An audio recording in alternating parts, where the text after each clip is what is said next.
This is Connect with Skip Heitzig, our regular time of Bible study. Today, we touch on a topic that will get the attention of every married couple. Everyone will really want to lean in and listen for this one. That's right, Scott. We're looking forward to the conclusion of this important message from our Smart Home series. As we have been reminded in this series, God has a blueprint for you. No home is beyond repair, so you can start building the home of your future today. Now let's join Skip for the conclusion of the message, Till Death Do Us Part, what you need to do to make your marriage last.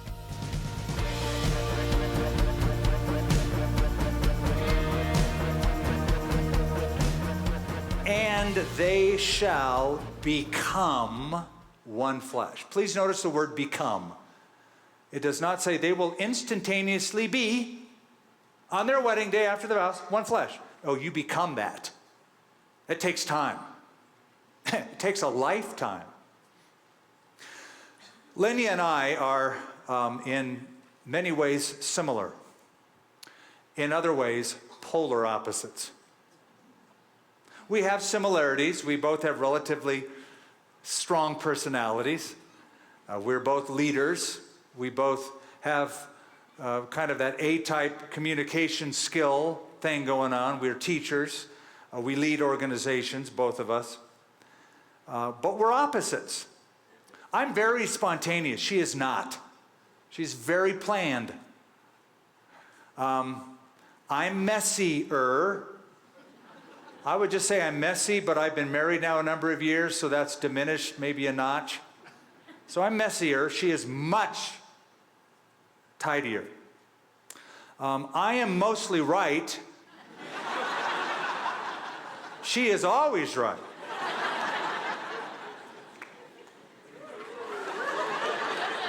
Missed it by that much. Now, when it says they'll become one flesh, at the basic level of interpretation, it's speaking of the physical sexual union, coming together, producing a child. That child is the one flesh amalgamation of those two. But one flesh carries a greater meaning. It means that you share everything. You share your bodies. 1 Corinthians 7 says the man's body does not belong to him anymore, it belongs to her. A wife's body belongs to him. You share bodies, you share possessions. You hopefully share insights with each other. That's one flesh. Wayne Mack, in his excellent book on marriage, said, and I'm quoting, "It is the type of relationship that is shared with no one else other than one's mate. It is a partnership in every area of life for as long as both partners live. In other words, there is absolutely nothing about which one spouse can say to another, 'That's none of your business.' The wife has complete and unfettered access to every area of her husband's life, and so also the husband to every area of his wife's life. There are no locked doors or secret hiding places." Now again, this is not instantaneous. It is a lifelong process. Take a guy who throws his socks in the sink, made him up with a woman who irons paper napkins, and get them to be on the same page. Good luck with that. How does that happen? It happens by weaving. By weaving. I want you to put a picture in your mind. Maybe this will be helpful, maybe not. It's helpful for me. Put this picture in your mind. Your marriage is like the Eiffel Tower. The Eiffel Tower is pretty cool, right? It's iconic. It's in Paris. Everybody who goes to France wants to see the Eiffel Tower. Hey, did you know that the Eiffel Tower was originally built to last 20 years? 20 years. It's way beyond that. So it made it through year after year beyond that. It made it through World War II, and Adolf Hitler said tear it down, and his governor in the area refused to do it. It has withstood decade after decade. It stands. Why? Because there are people who work on the Eiffel Tower every day, all the time, adding a weld here, adding a weld there, tightening or replacing a nut and bolt here, tightening and replacing a nut or bolt there. They're constantly adding points of strength. So I learned this years ago when I visited with my wife the Eiffel Tower, wanted to go up, and I noticed there's a work crew. And so I said, what's up with that? They said, there's always a work crew. All the time. We always add a weld or a nut and bolt. So what that does, it produces longevity. Over time, it becomes immovable. So husband and wife are like two welders. Guys like this illustration. Chicks, not so much. I'm a welder. Yeah, in the sense that you are going to spot weld over here and tighten that bolt over there, and you're going to make your relationship immovable. You're going to hold it together. That's the weaving over time. A marriage is not held together by chains. I've heard guys say those stupid remarks before their buddy gets married. Oh, you're getting married. Getting the old ball and chain. You're a prisoner of war. A marriage is not held together by chains. It is held together by threads. Tiny threads woven every day, every week, every month, over years that make that absolutely immovable and strong over a lifetime. So, understand what a marriage is. Leaving, cleaving, weaving. Second thing to understand what marriage does. What all that leaving, cleaving, and weaving produces is this: intimacy. That's the goal, intimacy. If done right, all those things will produce intimacy. Verse 25 is intimacy. It says, and they were both naked, the man and his wife, and were not ashamed. All the guys like that verse. Oh, they're naked. Naked means to lay bare. It has a reciprocal idea of being bare, naked, with another person and before another person. But the idea is intimacy. Don't focus on the naked as much as what the naked is symbolic of. They are open and unashamed before each other. That is intimacy. Closeness, openness. Intimacy is way more than sex. And if some guys go, it is? Yeah, what intimacy is the deep and rewarding connection between a husband and wife, physically, spiritually, emotionally, socially, all those levels. And by the way, intimacy is what everyone longs for. Everyone longs for real intimacy. And some guys might say, no, sex is good enough. No, it's not. What you really want in your heart of hearts is intimacy. An open and unguarded relationship where you have nothing to hide. There's no self-consciousness. You're transparently sharing everything. You're sharing discussion, shared silence, shared joys, shared sorrows, a shared history. Marriage is infinitely rewarding at its best, but indescribably oppressive at its worst. And what makes the difference is intimacy. If you have intimacy, it's rewarding. If you don't, it's miserable. So here's Adam and Eve. They're at the pinnacle of shared intimacy. Doesn't get any better than this. Naked and not ashamed, all is good. Leaving, cleaving, weaving. It's not going to last long. Very next chapter.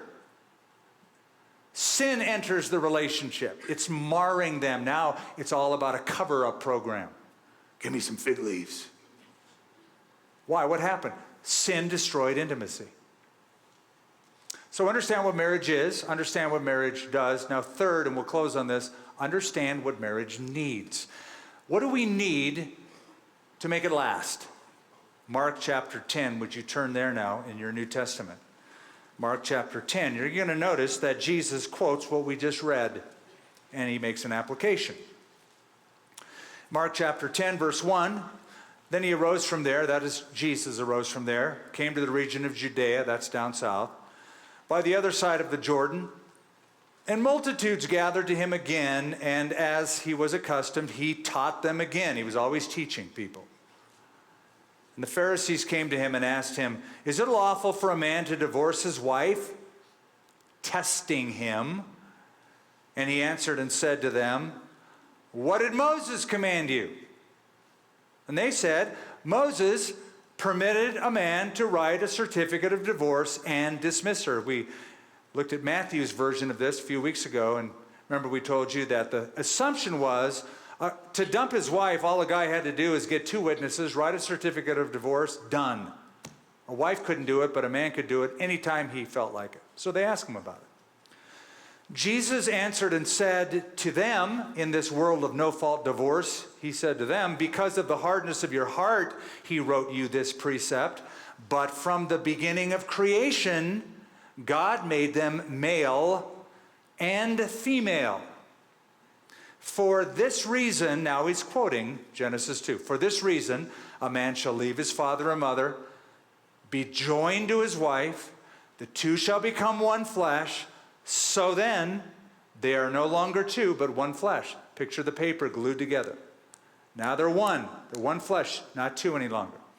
Therefore, verse 9, therefore, here's my concluding remarks, therefore, what God has joined together, let not man separate.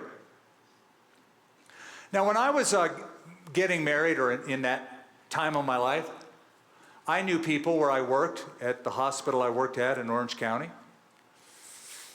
say to me, well, why are you doing this? I mean, marriage is just a ceremony and a piece of paper. Ever heard that? So I remember when that ideology sort of was popular, and it gets kind of popular every new generation. I've heard that for years. It's just a piece of paper. Oh, no, it's not. It is infinitely more than just a piece of paper. And what I want you to notice here is that Jesus links a human experience with a divine covenant, and I want you to see it. In verse 7, he is quoting Genesis 2. For this reason, a man will leave his father and mother and be, what's the next word in your Bible? Joined to his wife. Stop there for a moment. That's what people do. Hey, you want to marry me? Sure. Okay, set a date, do it. When they do it, they join themselves. That's their decision, their volition. It's their experience. But now look at verse 9. Therefore, what God has what? Joined together. Therefore, what God has joined together, let not man separate. So, here's the deal. When a couple gets married, they need to understand what just happened. And what just happened is this. Their decision to be joined invites God into the process, who himself then joins them together. They may start with just this commitment, hey, let's get married. God raises it up to a higher level called a covenant. Higher level. Marriage is to be seen as a sacred union, not a piece of paper. It makes all the difference in the world. It's not just a ceremony or a piece of paper. This is why the English Book of Common Prayer, written in 1622, still used today. When I say this, you're going to go, oh, I've heard this before.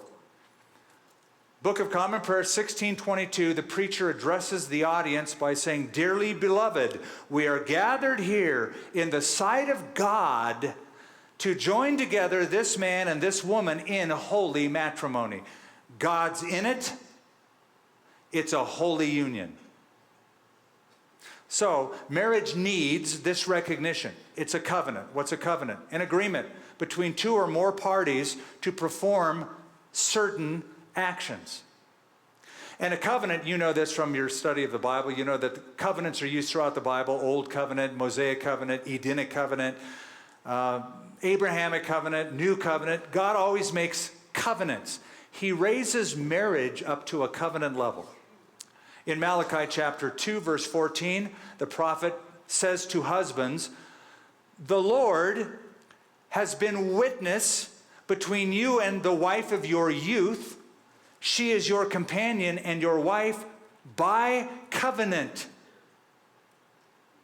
Now let me give that to you in the NSV, the New Skip version.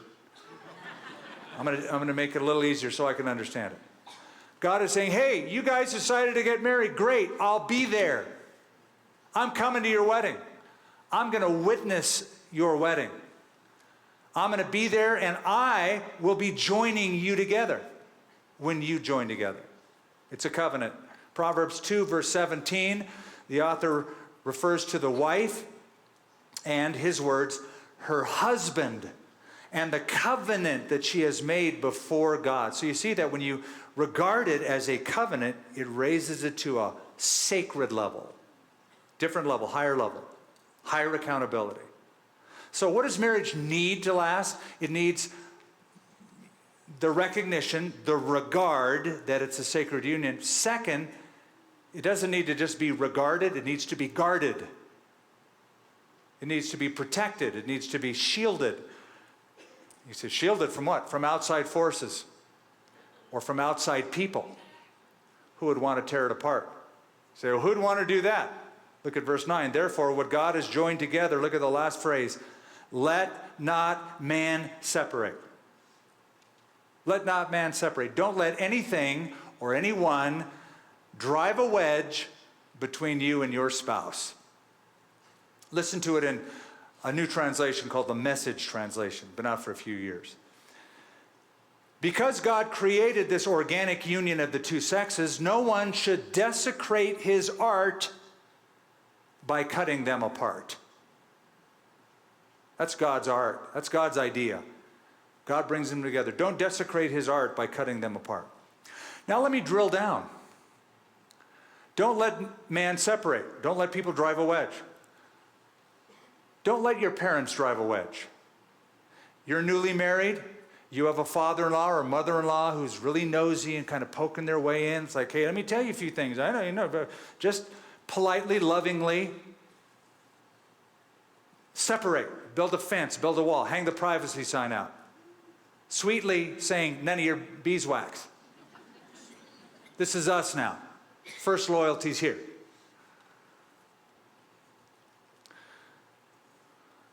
Fortunately, I have a father-in-law and his wife who have always been great. So we got married. Lenny would ask advice. Call her dad. Dad, what do I do about this? He'd give advice very, very sweetly, tentatively, but he'd always say, now, sweetheart, I'm your dad, but Skip's your husband. Make sure that what I am saying matches up with what he is saying. Because he's your head, not me. He's always in first service every week. I thank him to this day. Thank you for being that kind of father-in-law. Thank you. So don't let your parents drive a wedge between you and your spouse. Don't let your children drive a wedge between you and your spouse. If you let them, they will. Now, over the last 2 decades or so, there's been an approach to parenting that psychologists call child-centered parenting. It's a disaster. It's where, well, we're married, but now we have children, so we kind of get put on the shelf because now it's all about our children, what they need and what they want, and it all revolves around them. That's a disaster. It's a disaster because you're going to produce very narcissistic children with no coping skills in life and no ability to persevere. No, that's not your home, child. It's our home. This is our covenant. It's not a child-centered relationship. It's a God-centered home. This is what we do. We love each other, and you're a part of that, but it's not all about you. Because, listen, if you make it all about them, they will let you. Not only that, but it will put a strain on your marriage. You will suffer as husband and wife because of it, because your kids have been placed above your spouse. Do not let that happen. Let not man separate. Don't let parents drive a wedge. Don't let children drive a wedge. Don't let friends drive a wedge. Every single relationship in life, once you get married, takes a back seat. Or take them out of the car altogether even. Let them hitchhike. Don't let hobbies and interests drive a wedge between you and your spouse. I think you get my drift. Once you get married, marriage reprioritizes everything. Everything and everyone. A wise person once said, a successful marriage demands a divorce. That is, a divorce from your own self-love. So ask yourself the question, what or whom are you letting separate you? If you're feeling seeds of that separation, are you letting things or people separate you? Could be a computer screen, could be a phone. You're sitting at the table, you're never looking at each other talking. It's like, I'm mesmerized. Well, I want to end on a higher note. We've looked at the text, but let me add a few tips, okay? Think of these as Skip's tips on making your marriage last. I could give you 30 or 40 or 50 of them. I'm only going to give you 4. 4 tips to add to all of this to help it, to make it last. So to make it last, I'm going to give you an acronym on the word last, L-A-S-T. So the L stands for the first attribute to add, and that is laughter. Boy, I hate it when I hear couples say, yeah, in our younger years, we had so much fun. And we laughed together. And we played together. Well, bring that back. Bring laughter back into the relationship. One neuroscientist said, laughter restores the emotional connection between two people. Couples who laugh are couples who last. Virtually every scientist who studies this will say laughter is good for you personally and relationally. Laughter. That's the L in last. Laughter. The A in last will stand for absolve or forgive. Forgive. You know why? You go, oh, that's what I do all the time. I forgive. Good. Keep doing it. And here's why. Have you figured out that marriage is the union between two sinners who have fallen short of the glory of God, including yourself? So I was talking to one of our young pastors this week, and I said, so in your period of being married, what are the things that have really gotten you through to the next level to keep this thing going? He said, well, and I loved his term. He said, we are relentless forgivers. What does that mean? I mean, keep doing it all the time. Let it go. Move on. It's over. Forgive. Really forgive. And be forgiven. So, because a marriage is a union between two sinners, it ought to be a union between two relentless forgivers. So, laugh, absolve. L-A. S in last stands for study. You mean like studying my Bible? Yeah, but no. I mean, do that, but that's not what it means. It means study each other. Study each other. Discover each other. This is what you find when you get married. You get married, you think you know the person. You don't. Well, you'll discover who they are over the next few months and years, and it might be shocking what you discover, but look at it as an adventure. I like adventures. Like, wow, I didn't know you thought that. I didn't know you did that you liked that you listened to that. You make a discovery. And discovery is better than change. If you think, well, we're getting married, I'm going to change him. Ha ha. Got another joke? How about just accept what you got into and discover that? And by the way, husbands are commanded to do this. Did you know that? In Peter's writings, he said, husbands, dwell with your wives with understanding. Discover them. Study them. So by now, I should be a PhD at lineology. I should have studied her enough that I got it figured out. S stands for study. So L-A-S. And finally, T in last stands for time. Time. Marriage takes time, and marriage takes top priority of time. Not like, well, yeah, here's I'm a chemist, or I'm a dentist, or I'm a doctor, or I'm a metal worker, or I work in an office, and I also have a wife. I'm married too. Make marriage a top priority. Regular date nights, cultivating common interests. Even though opposites attract, find something that you like and do together. Go on a new adventure. L-A-S-T, that will help your marriage last. For better, for worse, back to those vows. I remember them well. I was asked between services, do you remember still, really remember like the details of your wedding day? Yeah, because, the weight of those words. I remember that day a lot. Now, couples, for better or for worse, more couples will survive if they understand that the better may come after the worse. And so it's like, man, I've been married a few years. This is hard. That's okay. It feels like worse because we're like figuring each other out and setting parameters and solutions to problems. That's okay.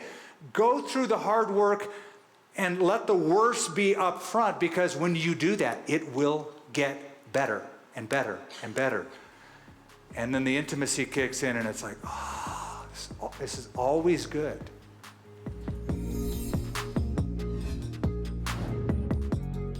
Thanks for joining us today on Connect with Skip. Before we go, I want to let you know about a new resource package we're offering. It contains the booklet, Overcoming an Anxious Mind, a full music CD by our very own Battle Drum Worship Group, and a special full-length teaching by Skip called Worship in the Uncertainty. Here's how to place your order. How is your stress level on a scale of 1 to 10? Stress is a thief, a robber of peace and joy. We want to help you live with an anchor of faith so you can learn to lean into God in times of anxiety by sending you 3 powerful resources. Skip Heitzig's new booklet, Overcoming an Anxious Mind, his teaching Worship in the Uncertainty on CD, plus the War is Over Worship CD. This bundle is our thanks when you give $35 or more today to help expand the Bible teaching outreach of Skip Heitzig. Call now to request these 3 encouraging resources when you give 800-922-1888 or give online securely at connectwithskip.com/offer. Thanks for joining us on Connect with Skip Heitzig. We're connecting you to God's never-changing truth in ever-changing times.